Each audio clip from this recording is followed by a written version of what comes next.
You plan on talking to him tonight? Your brother? Yeah. I would like to talk to your brother as much as I want to talk to a rat in the street. Louis went off on Joe.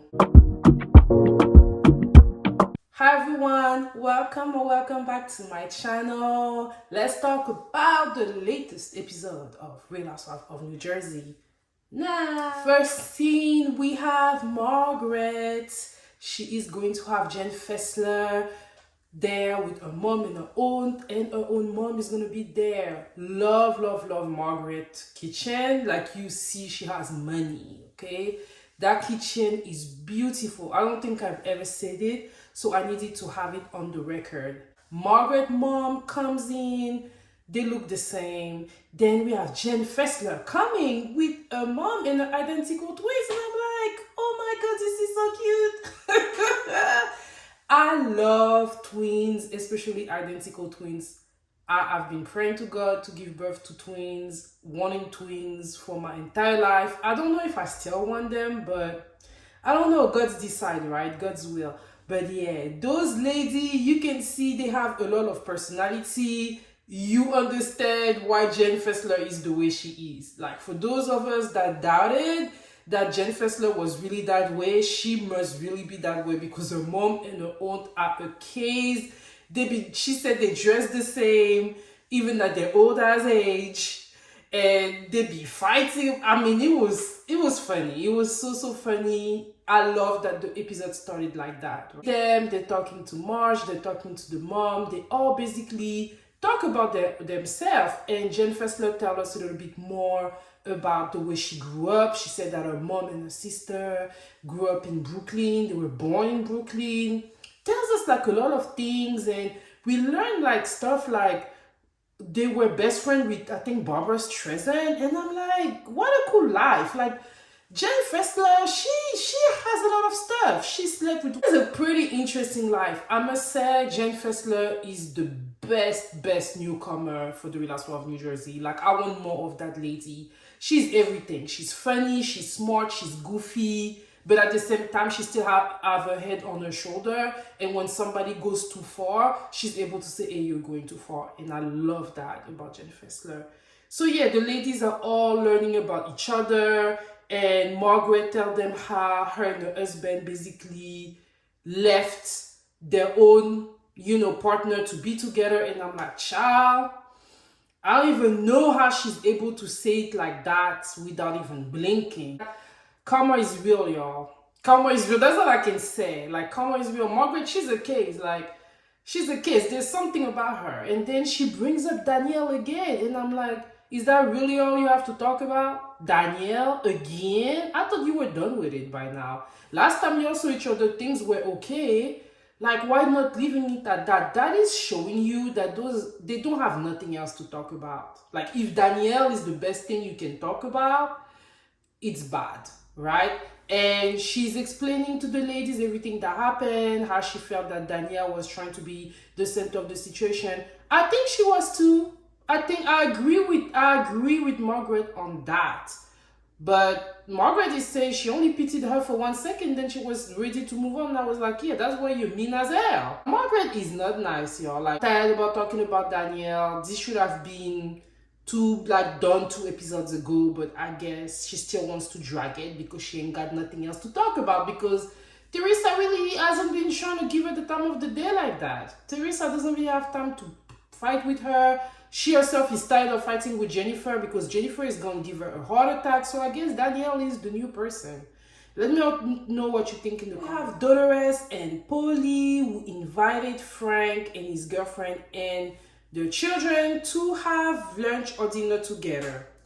And all I can say is, Frank, you're one jealous ass man. You're so jealous. Like, that really showed. Like, it showed like the competition that he had going on with Pauly, him asking about the status of their relationship, asking if he had a ring. Oh, engaged? What's happening here? Yeah, what about you guys? That's my question to you guys. No, but I asked first. You guys talk about it? All the time. Do you? Did she tell you what kind of ring she wants? I already have it. Balls, see, that was a competitive battle of the balls. That's what it was.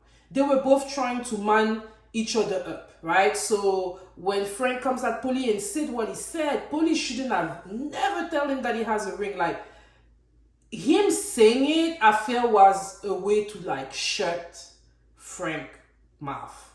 It kind of worked, but I don't think that, like, Frank lost that battle, obviously, but a part of me was like, man, like, if you're going to propose to Dolores, or if this is something that you're seriously thinking about, I think that it would have been a better way for it to be known than it being a battle against her ex-husband. So that was weird as hell. I'm not going to lie. Frank don't really like that girl he's with. He's faking it. I felt that after Pauly told him that he had a ring for Dolores, suddenly Frank was talking about he wants to be with his girl. You don't want that girl, and that girl is not really clever. Like, how come you're gonna ask an Irish person if it was hard learning English? Irish people speak English. Like, girl, you look pretty not smart on TV, like not really educated. If I was her, I wouldn't be with Frank. I don't know what that girl is doing with him, but I hope she's not trying to be in a serious relationship with him. Like, seriously, I hope that's not what she's trying to do. This entire scene was crazy. Love Dolores and Frank children. They're very quiet, very hardworking. Love the relationship that they have. I understand why Frank wants to maintain some type of relationship, but this has to involve more people. I think that Frank is jealous of what Dolores and Pauly have going on. It is that you're jealous, but you're not trying to be a better man for the woman. So you need to leave her, let her live her life. Please let the lady go. Let me know what you thought in the comments. Next scene, we have Danielle spending time with her mom. She's telling us more about her business that she has going on. And then it moved again to the relationship with the brother. Apparently, her brother is not trying to be close to her. Whatever she did to him, it's very serious, or whatever happened between the two of them is really serious. Apparently, he had a baby girl, and Danielle has not met her. Things are not good, right? He does not want to have a relationship with his sister, and the mom is sad about it. Danielle is sad about it, but at the same time, I'm wondering if Danielle is not trying to use that relationship to be on the show. I feel like I wouldn't talk so much about somebody I know don't want a relationship with me. I'm being honest, like, especially when it's your own brother. Like, I'm curious to understand why she decided that she wanted that to be the narrative for her in the show. She keeps on bringing it back, even though the mom is making it clear that her brother doesn't want anything to do with her. Why do you keep talking about him? Do you want him to come on the show? Like, what is the optic? Because what I want to see next season is, if Danielle's going to keep talking about it, is to see the actual brother. Because if not, I don't want to hear about her complaining about him no more. I'm thinking she probably wants the brother to be part of the show so that basically she can be the new Teresa, maybe. Because this is quite similar to what we know of Real Housewives of New Jersey, but just with different face. Do I want to see the brother? Yeah, I do. Do I want to know more? Yeah, I do. I want to know more. I'd rather focus on about them than still be watching Teresa fighting with Melissa and Joe, for sure. Let me all know what you think in the comments, y'all. Next scene, we have Jennifer and her own brother. Jennifer have, it seems, a great relationship with her brother, so she's giving us more background. Her brother basically has been doing business in the US for a long time, but he got married and his wife was in Turkey, couldn't be with her, so decided that he wanted to go back and live to Turkey. And now that they have their paperwork situated, they're ready to come back and start over again in the US, and they did need help. So Jennifer was able to find them a nice place to live, 2-bedroom, 2-bath apartment. It's just gonna be a brother, his wife, and their children. I think they have one baby together.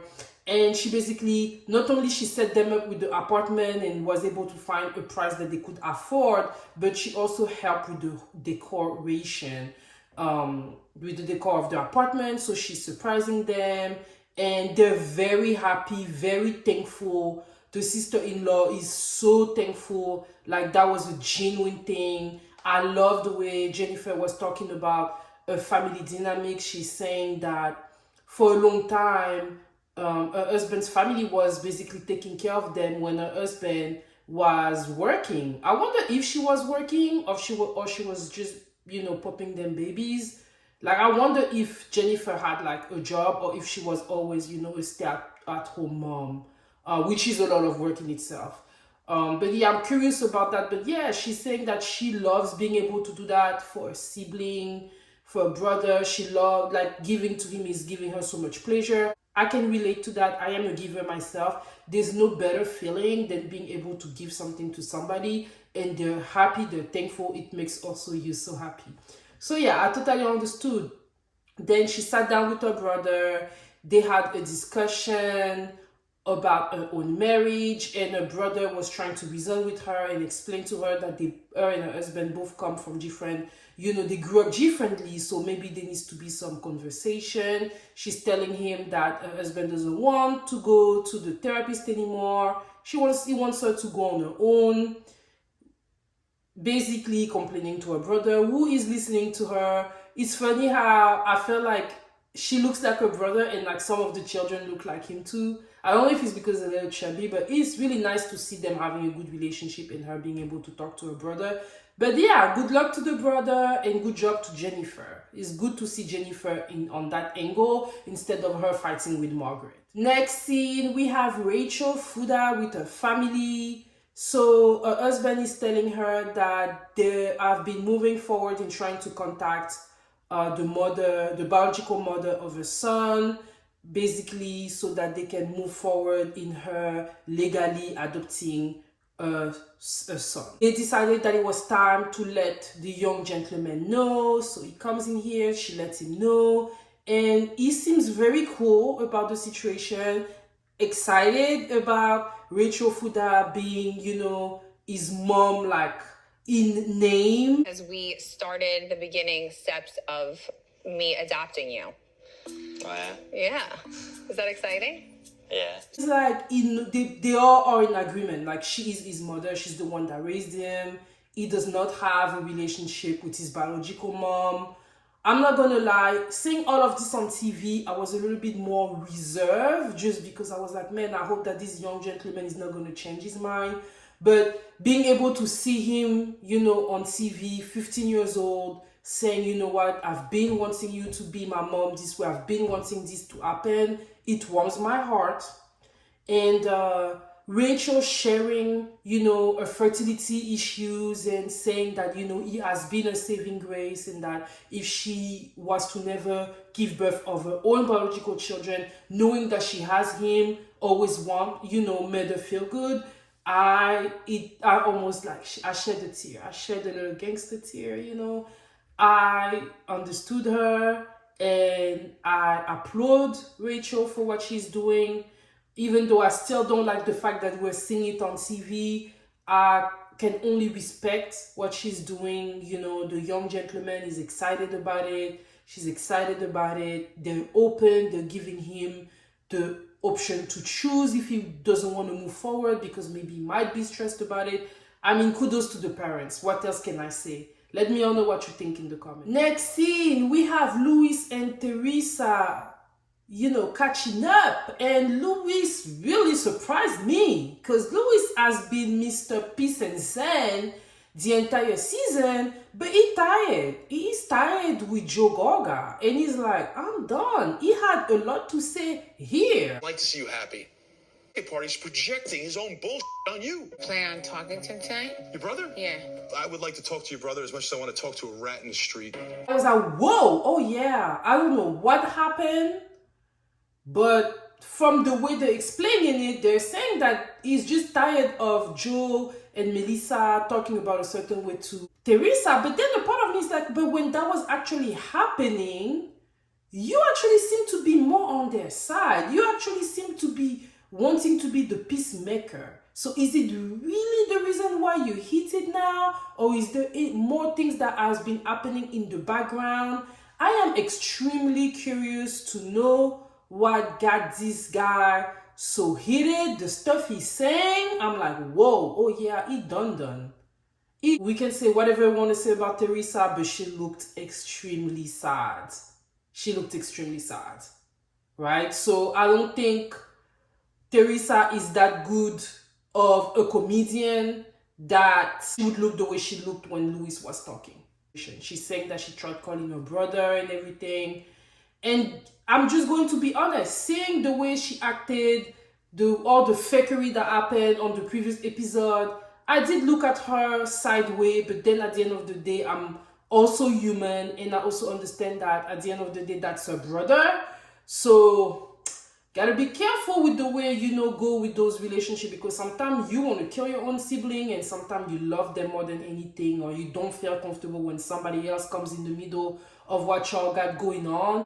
I wish the reunion was happening now so we could see Joe and Louis go back and forth. I wonder what happened actually in the reunion. Are Louis and Joe gonna go back and forth for real? I'm extremely curious to see. We saw the trailer for next episode. They're gonna go at it apparently. So yeah, I mean, I don't know what to say. This family drama is not ending, and I'm tired of it. So let me all know what you think in the comment. And that's it, y'all. That was my review of the Real Housewives of New Jersey. For those of you that are new here, hey, welcome. And I invite you to, And for those of you that have been here with me, supporting me, thank you all so much for your support. And I hope for you to leave me a like, a comment, and subscribe, as it really helps my channel to grow. On this note, I'll see y'all next week. Bye-bye.